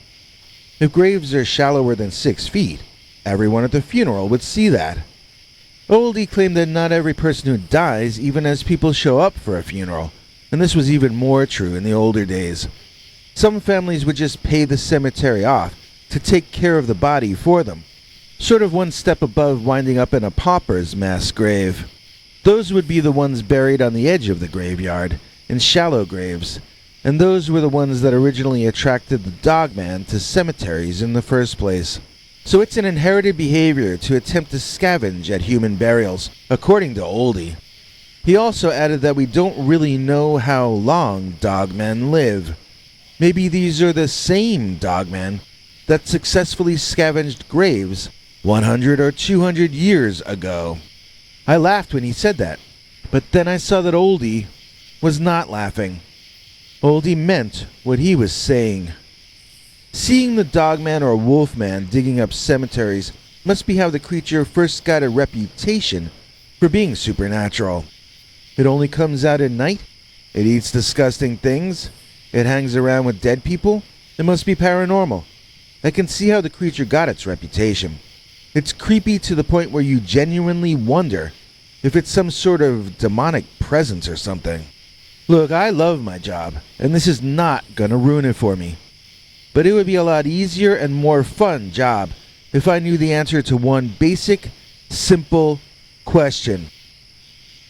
And that question is, why do Dogmen love cemeteries? Our EP is not Lucas Duda. Our EP is Ron Barracuda. Please join us in thanking Ron Barracuda for making this episode possible. In return, Ron gets to see our weekly scary uncensored Dogman stories far too wild to ever run on this channel, not to mention our over 25 hours of archived secret uncensored stories. International TV spokesmongrel Henry Lee Dogman will be along at the very end of the show to bring you all the deets of how you too can get cool perks while helping our channel stay online. But now let's jump into our next story, which is called Dogman's Jada. Dear Scary Stories NYC. This is a story of an extremely tough young person that I knew when I was an even younger tough person. My big brother and I used to know this gang that fed and housed their own Dogman. Or really, this girl had a Dogman, and she got the guys to care for it and feed it and follow all her rules. Since they brought him better food than he was gonna find in the woods, the Dogman would do certain favors for them in return. At least that was the way they played it. That was the legend about them. When I got to see the Dogman for myself, and it did not appear to be chained up or anything, I knew I would never mess with these guys. I always tried to stay on their good side, and you would have tried hard to also. So there's this place in Detroit, Michigan, behind the parking lot of that big ministry building on Oakman Boulevard and Roselawn Street, where I used to hang out with those pretty tough kids. Well, actually only one was pretty, but they were all tough. This mega beautiful cafe au lait lady we're gonna call Jada hung in that crowd, and nobody messed with her. The Dogman liked her best of all, and they were never out of each other's sight anytime I was there. In fact, sometimes she would ride the Dogman around like he was her pony, and other times he would carry her around outside on his shoulders while he walked or ran bipedally. I remember one night we were all partying, and then suddenly Jada and the Dogman split the scene at lightning speed. I didn't see them come back that night. I was always blown away by the closeness between the two of them. They had such a private life, even when they were hanging out with the rest of us. But it wasn't all sweetness and light between the two of them, you know. That Dogman, he really loved Jada, and I can't say I blamed him.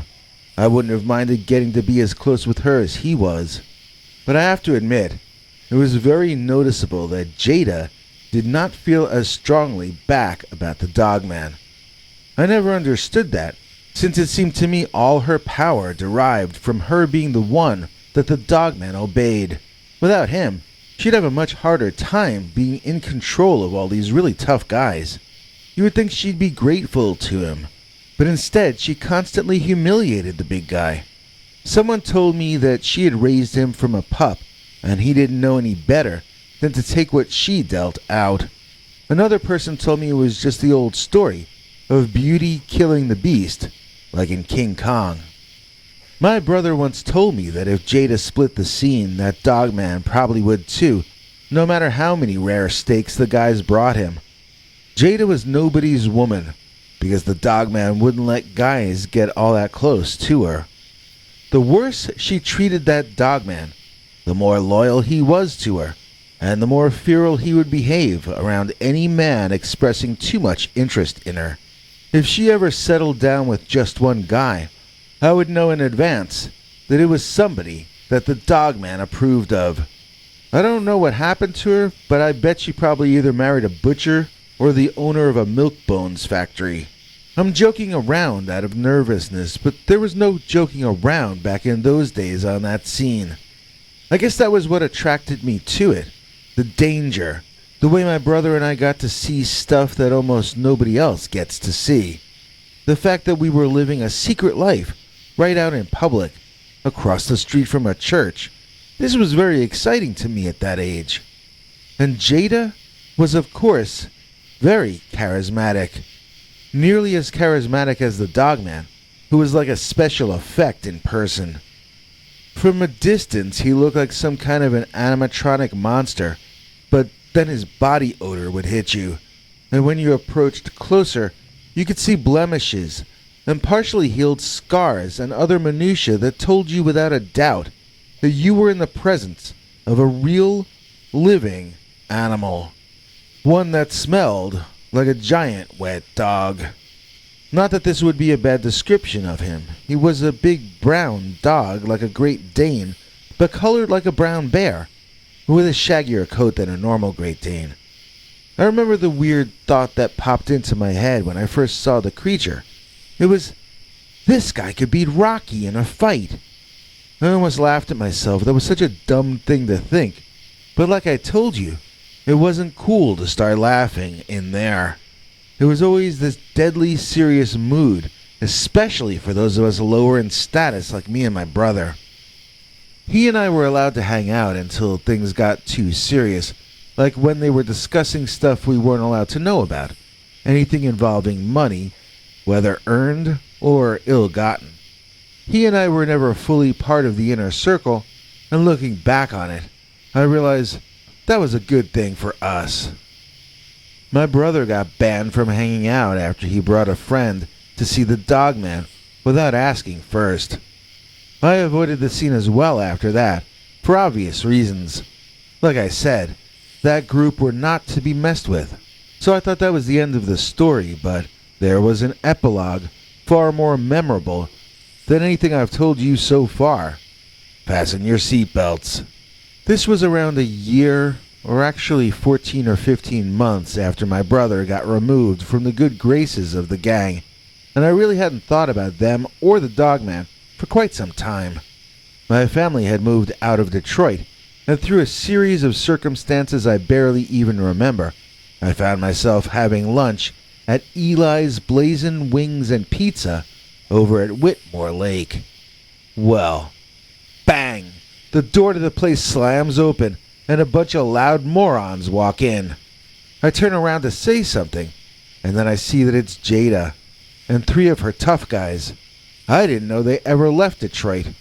I was surprised to see them out at Whitmore Lake. But more than that, I was scared of what they were going to do when they caught sight of me.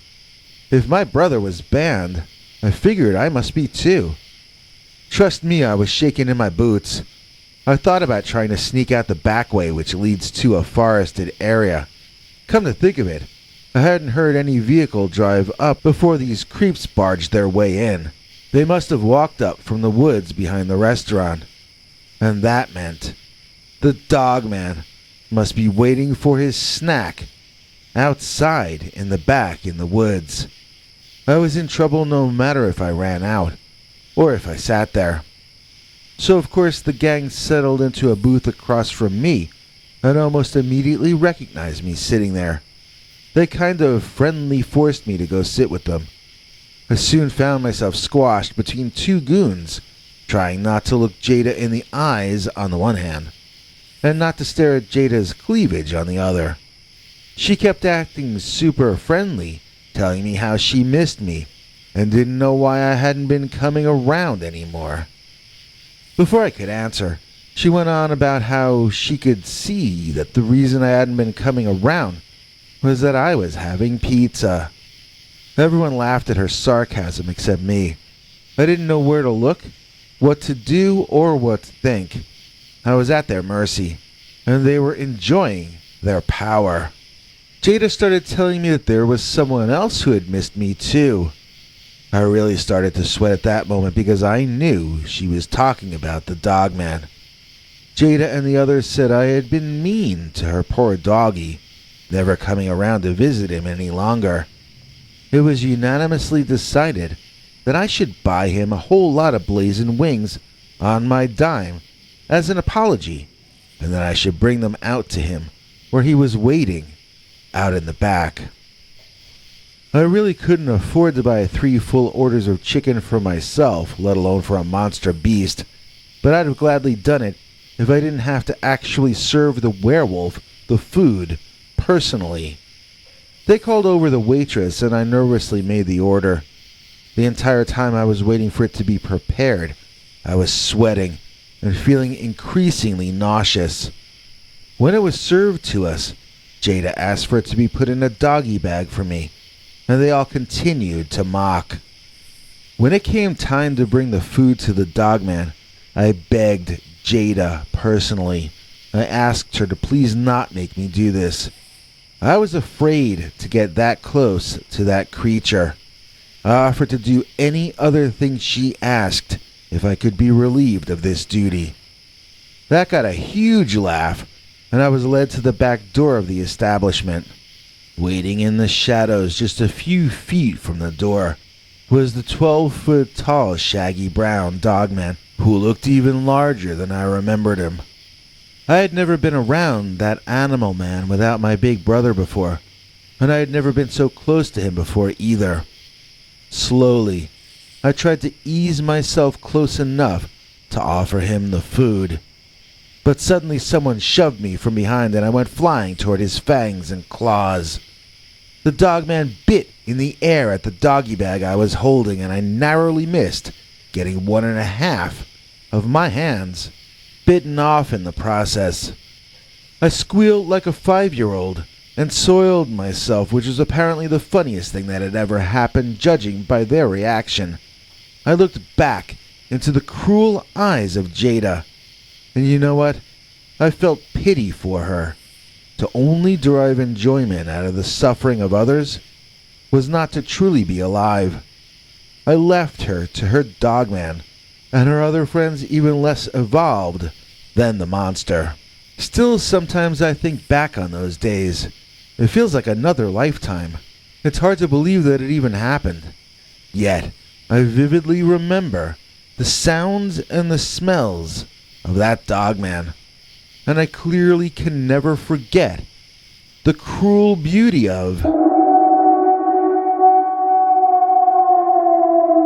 Dogman's Jada, who keeps us going when we almost feel like stopping. Why, none other than our executive producer Robin. No matter if you're green, gold, purple, blue, or gray, there's no one cooler than Robin May. Please join us in thanking one of our favorite PayPal Club members, Robin May, for making this episode possible. Robin gets to see our secret uncensored stories each week, and she gains access to our over 25 hours of secret uncensored Dogman stories available nowhere else. That includes our brand new 4.5-hour long Volume 5 in our archive series. All members at the $3 a month level and above can watch the archive and the new secret shows too. International TV spokesmongrel Henry Lee Dogman will be along at the very end of the show to bring you all the deets of how you too can get cool perks while helping our channel stay online. But now let's jump into our next story, which is called I Know the Dogman is real. Dear Scary Stories NYC, I am a time traveler from the 20th century, or as most people might put it, I'm an old retired guy from the Midwest. I used to live in Rhinelander, Wisconsin, home of the infamous and deadly cryptid known as the hodag. But I never saw one of those in real life. I did, however, once have a pretty frightening encounter with an upright walking canid that looked like a werewolf to me. And I had that encounter in the Holmboe Conifer Forest State Natural Area. To be honest, I'm not really sure what happened that day, and I think that if things had been even slightly different, I might not have survived to tell you about it here in the 21st century. In those days, a lot of us in Wisconsin and the surrounding regions were raised by being told stories of monsters in the woods. Plenty of those stories are about creatures with eyes that seem to glow in the darkness. The most feared of all of them in most of the Midwest was the Dogman, which back then was known by regional nicknames like the Wisconsin werewolf. In the part of Wisconsin that I grew up in, Rhinelander, the monster of choice was a different one. We were warned by our parents that we'd better behave, otherwise the hodag would get us. The hodag, which we took quite seriously when I was a youngster, was a sort of a modern living dinosaur with horns and tusks that lurked in forests everywhere surrounding where we lived. I had full-on nightmares about the hodag. My parents told me it was real. They also told me Santa and the Easter Bunny were real, which led to me becoming a little bit rebellious later on, but that's a different story. When I was a kid, I knew the hodag was real because my father had told me so. In the same way I knew that it wandered around outside our house at night, looking for kids who were up past their bedtime, hoping to snatch them away for a midnight snack. Or sometimes, the hodag might want to steal children away to work as slaves in the hills nearby.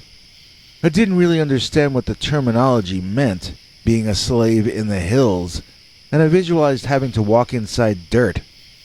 That sounded terrifying to the younger version of me, and as a result, I was tricked into being a pretty obedient little brat due to my fear of the dreaded hodag.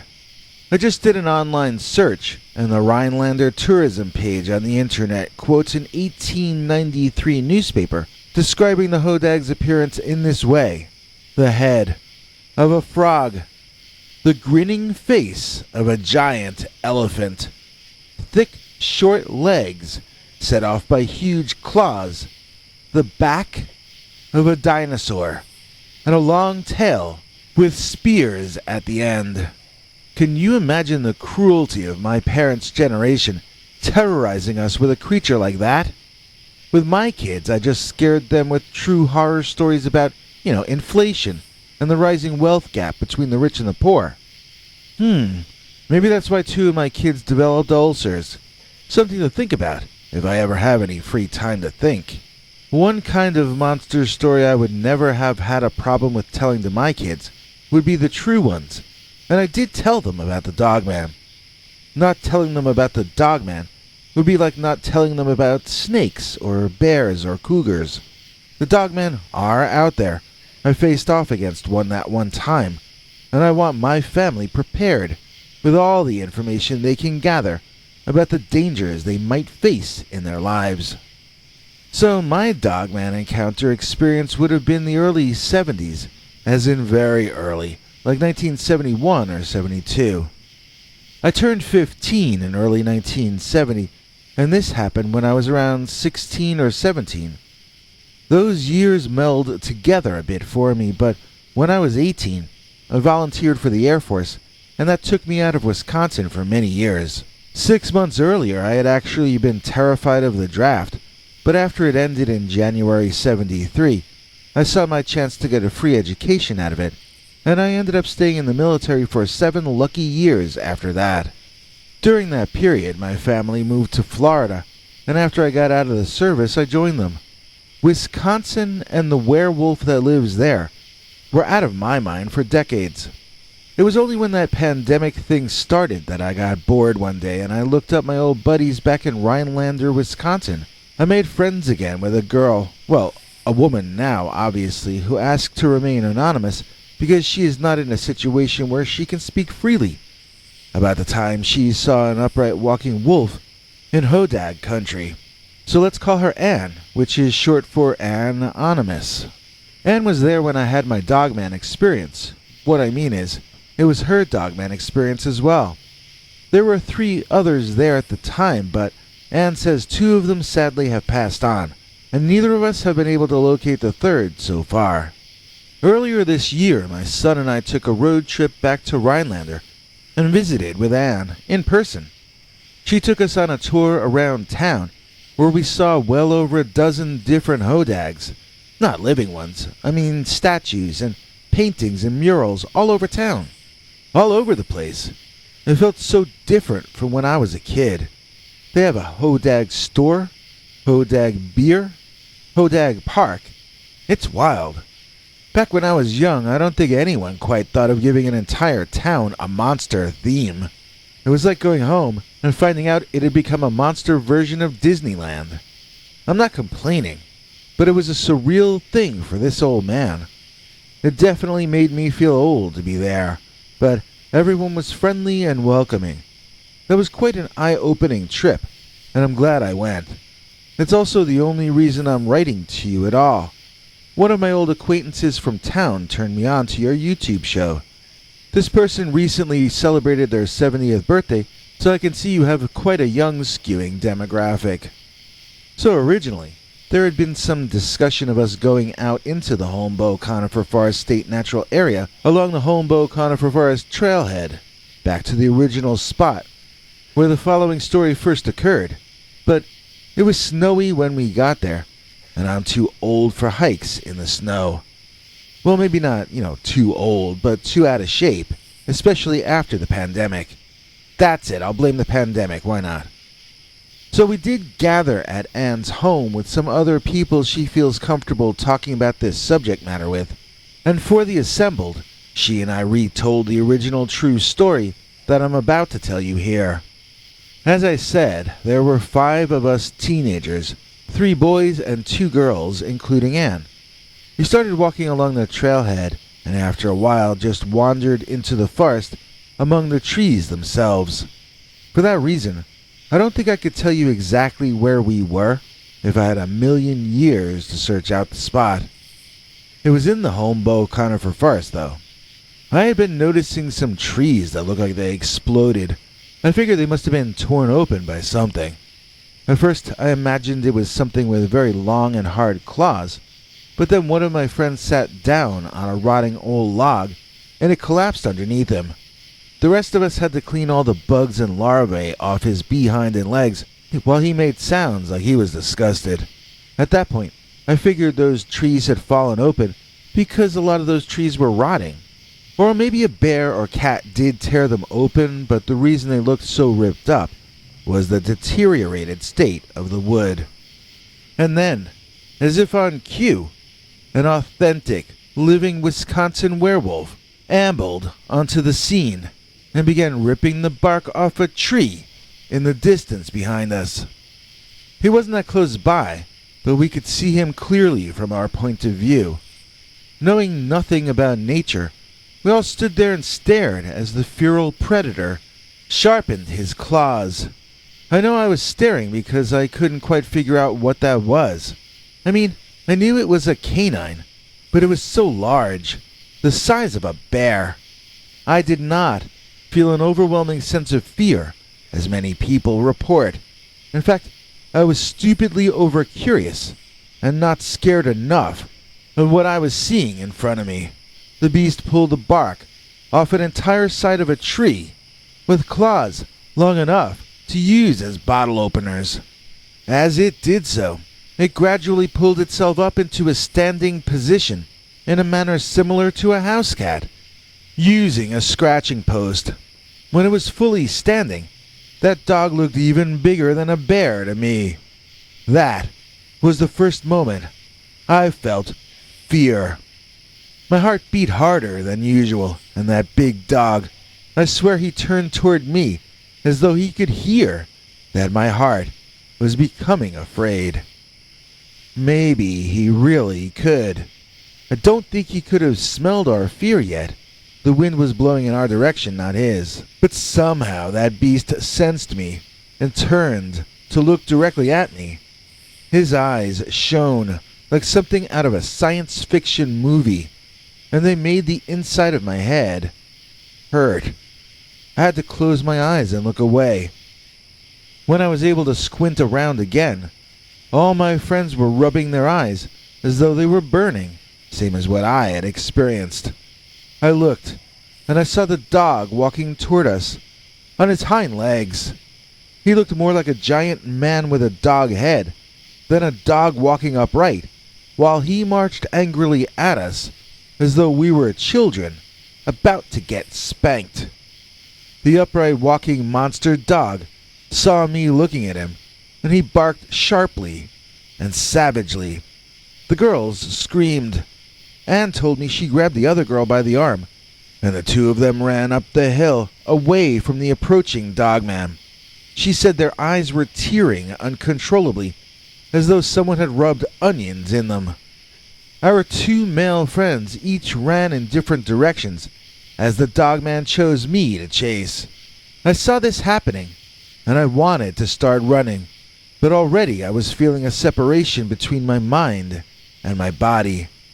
That would get worse in a minute, but I still had some belated and weakened control over my own movements, so I turned and ran away. I remember I once saw a horror movie where a woman was being chased by some kind of a monster in the woods. In that second, my brain flashed on the moment where the woman trips and falls, and then, in real life, I found myself tripping over a root that I hadn't seen a second earlier. I found myself reliving the celluloid moment I had just thought about, falling face first into the dirt, and turning around to see the Dogman hovering way up in the air above me. It felt like his eyes grabbed mine forcefully, and I sort of had something like a sleep paralysis experience. I don't think I was actually sleeping, but I was unable to move, and I was unable to look away from the glowing eyes of that strange giant dog. It pulled things out of my brain somehow, like browsing through shelves in a pantry and taking what it needed for its recipe. I am also aware that he told me some things as well, but I can't for the life of me remember what any of them were. I know they're important things. I know he told me never to forget what he said. At the same time, I seem to have been forbidden from very much conscious memory at all. Personally, I think the only reason I remember this at all was that there were 5 of us. We kept speaking to each other about it for months afterward, and we kept at least part of our memories of that day's events in our minds. Anne and I both woke up the next morning a few feet away from each other, chilled to the bone. We both had soreness and redness around our eyes, as though we had been exposed to some sort of radiation or something.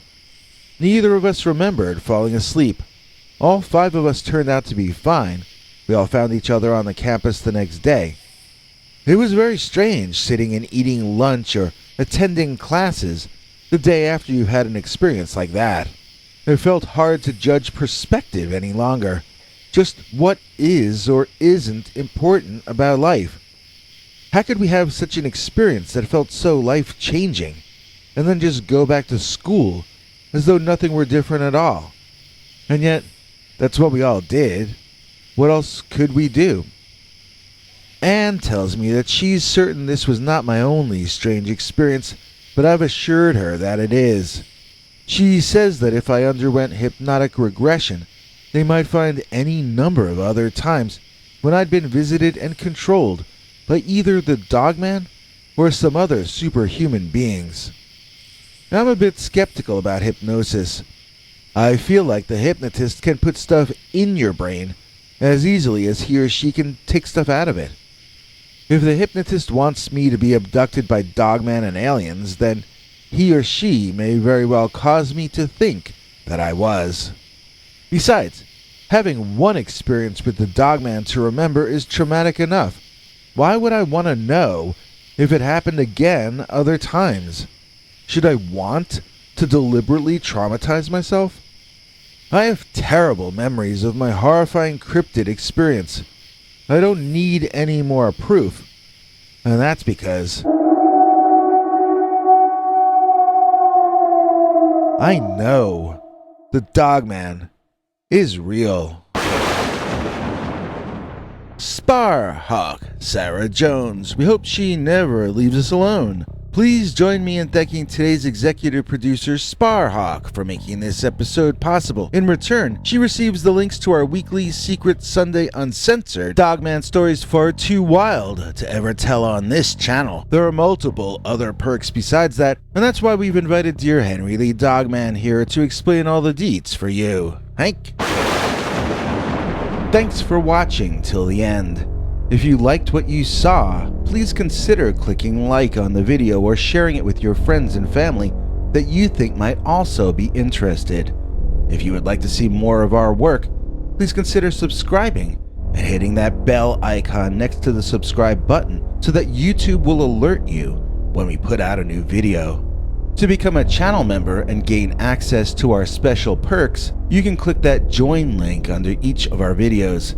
Another option is to join our PayPal subscribers club at peterbernard.com. You can join for as little as 99 cents on YouTube or $1.50 at peterbernard.com, and that gains you access to our weekly secret uncensored episodes.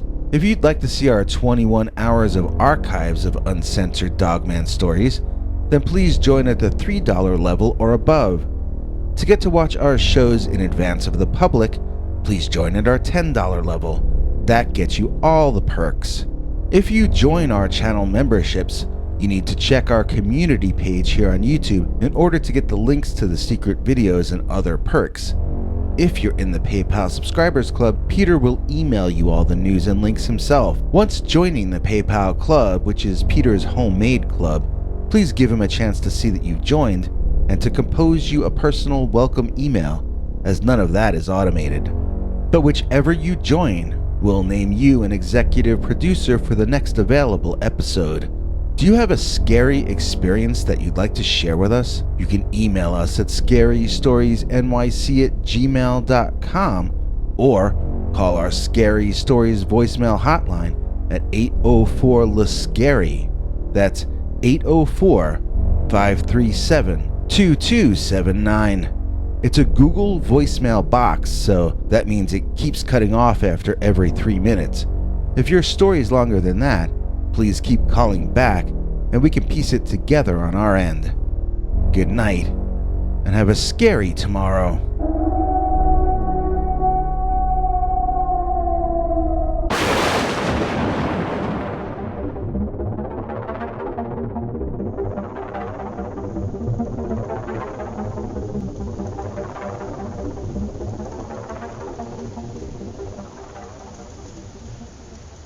A few years back, I became part of an online filmmakers collective. We started a project to collect wild sound, or background audio, from areas we lived in for the members from other parts of the world to share. This way, I could use audio from Bangkok while people in Denmark could play the sounds of New York cabs beeping in the films they made. One lovely autumn evening, I walked down the west side of Central Park recording and enjoying the sights and sounds. That is, I enjoyed it until this guy started walking along at the same speed as me, but slightly behind. He was keeping a pace too close to mine, like Romulans dogging the Enterprise, and it was making me uncomfortable. I decided to walk faster and put some distance between me and him, but then he sped up as well. This really got me annoyed, so I stopped short, make a right, walked to the edge of the sidewalk, and leaned against a phone pole. Pretended to be interested in my phone and give him a chance, to walk on. Except he didn't.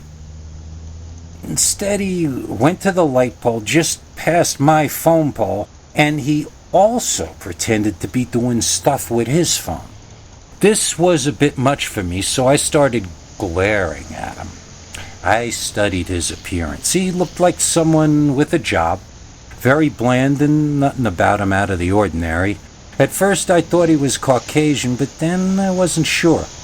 He was somewhat light-skinned, but had a tan. That's about all I could say for certain. His hair was dark and short, and he had no facial hair. Just the absolute least interesting features I'd ever paid attention to in my life. He was shorter than me, thinner, non-threatening in all ways except for the fact that this utterly ordinary-looking stranger was apparently stalking me. He noticed me glaring at him, and I saw a flash of some sort of emotion on his face before he decided to walk on, which is what I'd been hoping he'd do for a while now. I stood there for a few more minutes, wanting to give him plenty of time to go on his merry way. I kept wondering why he was following me like that.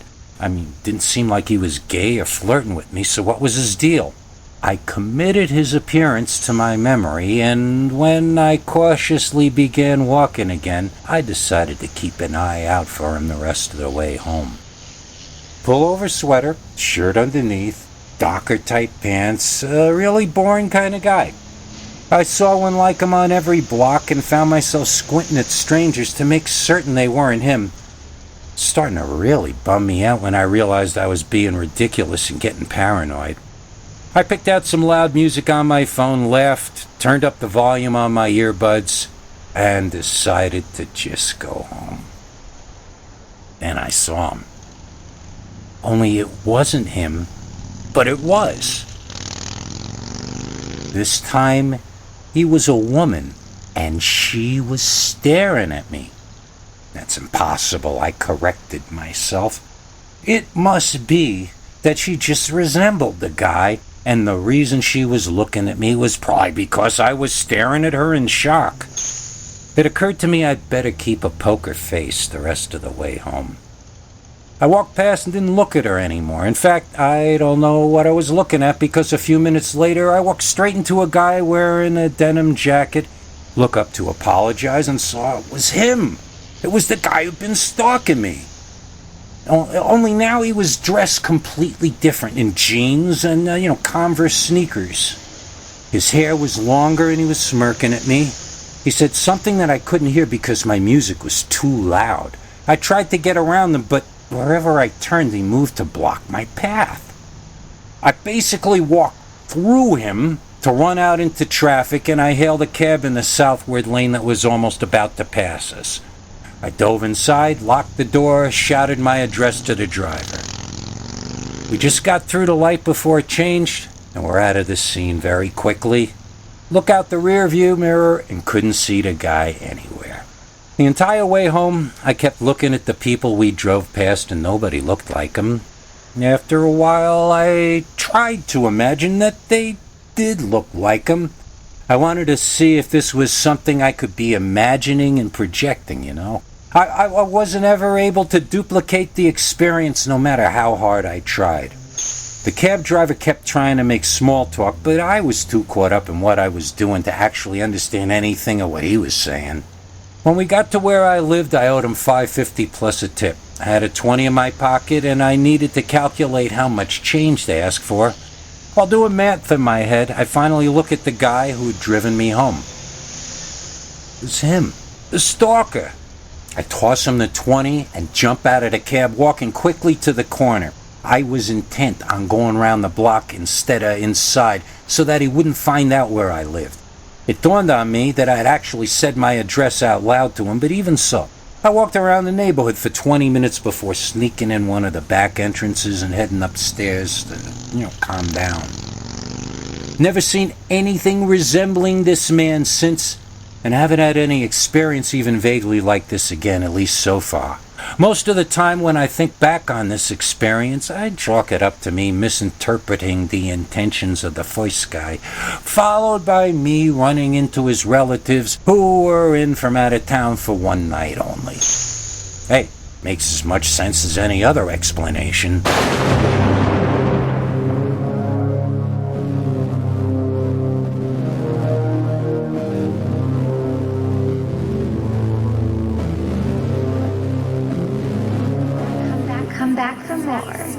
scary stories.